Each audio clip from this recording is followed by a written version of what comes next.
Hi everyone. आज हम बात करेंगे पेमेंट कलेक्शन सिस्टम की। बेसिकली इनवॉइसिंग जनरेट होने के बाद या आपका ऑर्डर डिस्पैच होने के बाद जो भी इनवॉइस जनरेट होता है उसके बिहाफ पर according to the payment terms किस क्लाइंट का आपने कितने का इनवॉइस जनरेट किया, उसको कितने का मटेरियल डिस्पैच किया, ये इन्फॉर्मेशन कन्वे करने के बाद बेसिकली होता क्या है कि आपको पेमेंट्स के लिए बहुत फॉलोअप करना पड़ता है। सो हमने एक सिस्टम बनाया हुआ है, ये स्मार्ट सिस्टम है। बेसिकली ये ऑटोमेटिकली ही आपके क्लाइंट का सारा डेटा रिट्रीव करके कोऑर्डिनेटर के डैशबोर्ड पर लेकर जाएगा और कोऑर्डिनेटर को बताएगा कि आज आपको बेसिकली किससे क्या बात करनी है। लास्ट अगर कोई कम्युनिकेशन हुआ है तो क्या कम्युनिकेशन हुआ है वो भी आपको यहाँ पर दिख जाएगा इस इंटरफेस पे। सो अभी हम चलते हैं, सबसे पहले ये वर्क कैसे करेगा मैं वो बताता हूँ और इस इंटरफेस पे डेटा कहाँ से आएगा मैं आपको वो भी बताऊंगा। सो आई होप आप लोगों ने मेरा एक वीडियो देखा होगा जिसमें हमने परचेज ऑर्डर और पीआई या इनवॉइसिंग जनरेट करने का इंटरफेस बनाया है। वो इंटरफेस कैसा है मैं एक बार आपको ओपन करके दिखा देता हूँ। सो बेसिकली एक क्लाइंट के लिए हमने बनाया है। तो आप देखेंगे मैंने एक पुराना इनवॉइस नंबर फैच किया है, ये पीआई है, परफॉर्मा इनवॉइस पुराना फैच किया है। सो मैं अभी इसको क्लीन कर देता हूँ। तो आप जैसे इसको यहाँ पे क्लीन करेंगे तो automatically ready for new purchase order okay कर दीजिए तो आपका सारा डेटा यहाँ से क्लीन हो जाएगा। अभी हम एक नया परफॉर्मा इनवॉइस बना रहे हैं। फॉर एग्जांपल ये परफॉर्मा इनवॉइस ऑटोमेटिकली यहाँ पे दिखाएगा 10 नंबर नया बनेगा और हम क्लाइंट का नाम ले लेते हैं, सपोज शेरडे साई इलेक्ट्रिकल्स ले लेते हैं। ये हमने इन्फॉर्मेशन ऑटोमेटिकली फैच करेगा डेटा मास्टर से। सो हम यहाँ पे मेंशन कर देते हैं कि हमारा जो पीआई है ये बन रहा है हमारा आज की डेट में। मैं आप चेंज कर देता हूँ, उसको पीआई कर देता हूँ, सॉरी। पेमेंट टर्म्स जो रहेंगी वो मेंशन है, इसमें से ट्रैक कर लेंगे, हम रिट्रीव कर लेंगे। और जो डिलीवरी टर्म्स रहेंगी वो हम इतने दिन में देंगे। फिर जो भी होगा वो हमारा एक्स्ट्रा रहेगा। मटेरियल हम जो डिस्पैच कर देंगे वो माइट बी 29 तक डिस्पैच कर देंगे, राइट। तो हमने इन्फॉर्मेशन यहाँ तक फिल कर दी। पीआई जो है वो बेसिकली मैं बना रहा हूँ और चेक करेगा, वो करेगा लाइक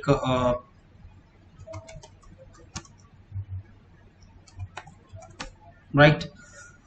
सो अभी हम बात करते हैं प्रोडक्ट की। तो बेसिकली यहाँ पे क्या एक प्रोडक्ट है, उसके मल्टीपल क्लासेस हैं, ग्रेड्स हैं। सो बेसिकली सपोज हम ये 4 प्रोडक्ट ऐड कर लेते हैं। क्लास हम ले लेते हैं M6,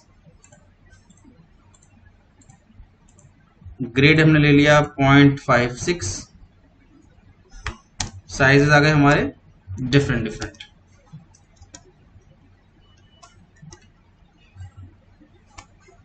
राइट।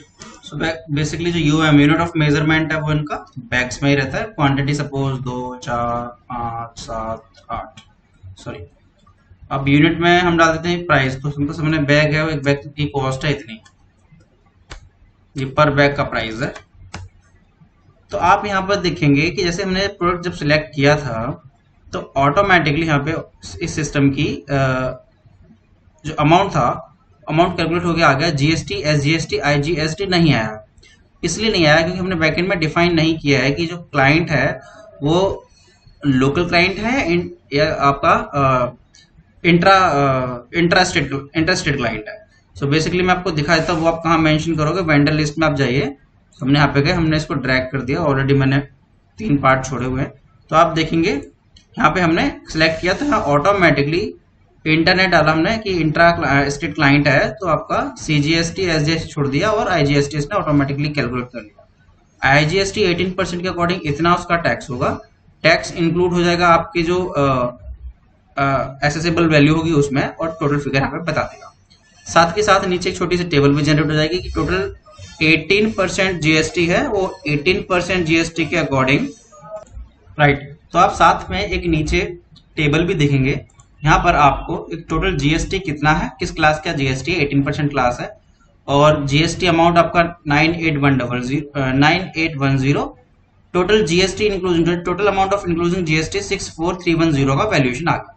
साथ में यहाँ नीचे मेंशन भी हो जाएगा ऑटोमेटिकली 64,310 ओनली, राइट। सो ये एक प्रॉपरली सिस्टम है जिसमें आप इनवॉइस बना रहे हैं। सो मैंने यहाँ पे जाके यस किया तो आप देखेंगे ये इनवॉइस ऑटोमेटिकली जनरेट होना, पीडीएफ जनरेट होना शुरू हो जाएगा और इसकी एक पीडीएफ कॉपी स्टोर होनी शुरू हो जाएगी। सो आप देखेंगे जैसे ही इनवॉइसिंग जनरेट हो जाएगा, ये परफॉर्मा इनवॉइस जनरेट हो जाएगा तो मैसेज आएगा परचेज ऑर्डर सक्सेसफुली जनरेटेड। सो हमने इसको डन कर दिया। तो आप देखेंगे इंटरफेस है वो ब्लैंक हो गया, राइट। सो अब हम चलते हैं हमारे मेन सिस्टम में, जहां से हमारे को पेमेंट के लिए वो करना है, फॉलोअप लेना है। सो आप देखेंगे जो भी इनवॉइस आज हमने जनरेट किया वो इनवॉइस यहाँ पे ऑटोमेटिकली सारे सिस्टम पे हमारे को दिखेंगे। सो अभी हमने जो इनवॉइस बनाया था वो 64310 का बनाया, वो अमाउंट आप देखेंगे सबसे ऊपर आ गई ऑटोमेटिकली। पीआई डेट आ गया, 22 तारीख को इनवॉइस जनरेट हुआ है। सो इस केस में एक्चुअली होगा क्या कि जो भी आपका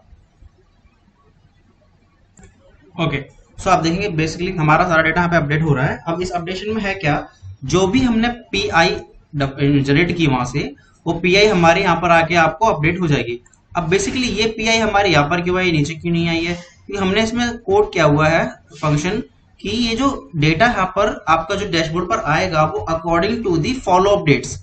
अब ये फॉलो अप डेट्स ले लीजिए। अब इस फॉलो अप डेट्स का मतलब क्या है कि बेसिकली कोई भी डेट ऐसी है, कोई भी डेटा ऐसा है जिसपे अभी आपने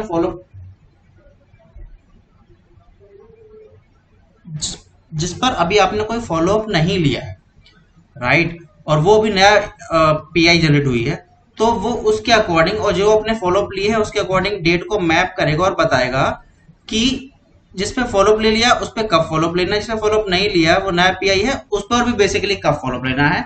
अब जो फॉलो अप उस पर ले रहे हैं आप यहाँ पे, जिसपे फॉलो अप नहीं किया, उसका मतलब है वो पेमेंट की ड्यू डेट है। सो आप कह सकते हैं कि ये जो नेक्स्ट फॉलो अप डेट है ये फाइनली आपकी पेमेंट की ड्यू डेट है जो क्लाइंट ने आपको कमिट किया है। अब हम बात करते हैं कि इसमें से हम किसी का पेमेंट रिसीव कर लेते हैं। सो फॉर एग्जाम्पल ये हमारा PI03 बना हुआ है, हमने यहाँ पे क्या दिया, suppose payment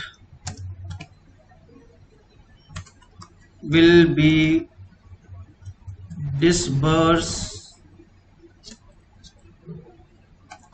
on coming Monday, right.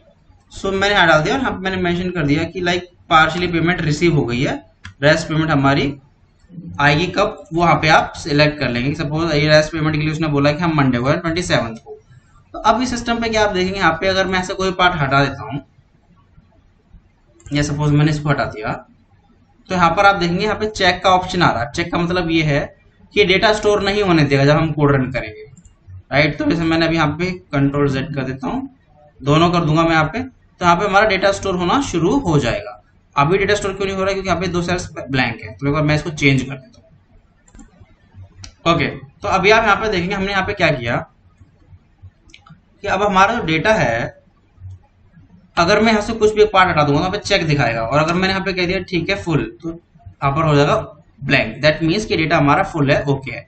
एक एंट्री मैं यहाँ करूंगा आपको इनवॉइस पीआई नंबर 3 के रेफरेंस में, और एक करूंगा पीआई नंबर 6 के रेफरेंस में।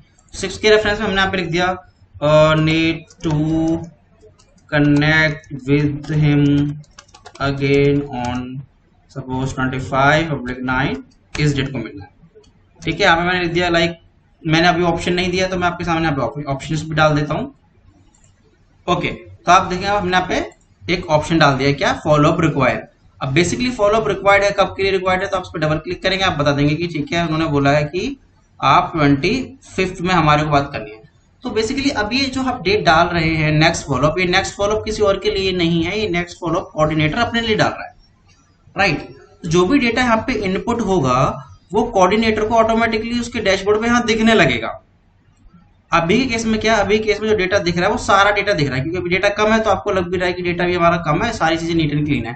बट सपोज अगर आपने 50 इनवॉइस काटे हुए हैं तो 50 रोज का डेटा यहाँ पे आपको दिखेगा, और अगर आप मंथली 20-25 इनवॉइसेस भी काटते हैं तो साल की बहुत ज्यादा डेटा यहाँ पर आपका हो जाता है। अब इस केस में होगा क्या, जैसे जैसे आप पेमेंट रिसीव करते जाएंगे ये एंट्री यहाँ से हटती जाएगी। तो अभी मैं आपको करके दिखा रहा हूँ ये अपडेट की, फिलहाल मैं सिर्फ इस पर ही अपडेट कर रहा हूँ, और मैं यहाँ पे जाके टाइप कर देता हूँ यस। तो आप देखेंगे कोड ऑटोमेटिकली रन होना शुरू हो जाएगा, please wait while we initiate your request, और पेमेंट हमारी अपडेट हो गई। तो आप देखेंगे जो भी पॉइंट्स आपने यहाँ मेंशन किए थे वो पॉइंट्स ऑटोमेटिकली उठ के हमारे यहाँ आ गए, राइट, यहाँ पर पॉइंट्स आ गए। अब मैं यहाँ पे एक डेट डाल देता हूँ कि सपोज मुझे यहाँ पे डेटा कब का दिखना चाहिए, तो मुझे यहाँ पे डेटा दिखना चाहिए हमेशा राइट। तो अभी क्या था, हमने डेटा स्टोर करा दिया, डेटा हमारा स्टोर हो गया। अभी हम बात करते हैं, यहाँ पर बहुत सारा डेटा दिख रहा था, अभी हम बात करते हैं कि हमें यहाँ पे डेटा सिर्फ क्या चाहिए कि अगर आज 22 है तो मैं चाहता हूँ हमेशा मेरा यहाँ पे जो फॉलोअप हो उससे एक दिन एडवांस का डेटा हमेशा मुझे दिखना चाहिए। तो आपने 23 सितंबर सिलेक्ट किया, तो यहाँ पे सिस्टम ने बता दिया कि अकॉर्डिंग टू द सिस्टम यहाँ पर 2 लीड ऐसी हैं जो 22 सितंबर में कॉल करनी थी। 23 का भी कोई लीड नहीं है। अगर मैं इसको कर देता हूँ सपोज 25, तो अगर 25 की कोई लीड होगी या इस बिटवीन कोई लीड होगी तो वो डेटा यहाँ पे दिखा देगा जो पेंडिंग है। तो अभी आपके यहाँ पे जो मैंने लास्ट स्टेटस डाला था वो अपडेट होकर यहाँ पर आ गया। अभी इसमें से मैं एक लीड क्लोज कर देता हूँ। फॉर एग्जाम्पल इनवॉइस नंबर 4 की मैं एक लीड क्लोज कर रहा हूँ। राइट, इनवॉइस नंबर 4 की मैं एक लीड क्लोज कर रहा हूँ। कैसे क्लोज होगा? Payment received. राइट, मैंने यहाँ पे कर दिया payment received, full payment received, और फॉलोअप की मुझे कोई जरूरत बेसिकली है नहीं। राइट, तो यहाँ पे हम मेंशन कर देंगे, एक सेकेंड। राइट, तो अभी इसमें हमें फॉलोअप की जरूरत नहीं है, तो हम कर देंगे यहाँ पे पेमेंट हमारा क्या था, फुल्ली पेमेंट रिसीव्ड। राइट, अब मैं जाके यहाँ पे इसको स्टोर करा रहा हूँ। फिर से हमारा कोड रन होना शुरू होगा और ये लीड यहाँ से हट जाएगी। ये देखिए 4 नंबर की लीड हमारे यहाँ से बेसिकली हट गई, 4 नंबर की पीआई। रीजन क्योंकि इसकी फुल पेमेंट रिसीव हो गई है। अब डूअर को यहाँ पे डेटा दिखाकर वो फायदा नहीं है, तो यहाँ पे लीड वो उसको कभी दिखाएगी नहीं। उसको कभी देखना है तो बैकएंड में जो डेटा स्टोर है वहां से जाके देख सकते हैं। अगर इसी तरह आप चाहते हैं यहाँ पे बहुत सारा डेटा और आप चाहते हैं कि मैं सिर्फ इसको नाम के अकॉर्डिंग फिल्ट्रेट करूँ, तो बेसिकली यहाँ पे वो सारे नाम दिखेंगे जिस नाम से इनवॉइसिंग या पीआई जनरेटेड हुई है। तो आपने सिरडेसाई सेलेक्ट किया तो सिरडेसाई का डेटा आ गया। आपने सपोज तोशिबा सेलेक्ट किया तो तोशिबा का डेटा आ गया। आप इसमें आप जो भी अपडेट करेंगे वो अपडेट होता रहेगा आपको, और साथ ही सिस्टम ये भी बताता रहेगा किस क्लाइंट से अपना कितना पेमेंट पेंडिंग अभी है। सो ये है हमारा payment collection engine. I hope you like it. इससे पहले का जो ऑप्शन जो मैंने आपको दिखाया था कि इनवॉइस परफॉर्मा इनवॉइस कैसे बना सकते हैं या जेन्युइनली इनवॉइस कैसे जनरेट कर सकते हैं सिस्टम से, इसका मैं लिंक आपको शेयर कर दूंगा, आप डिस्क्रिप्शन में देख सकते हैं। Thank you.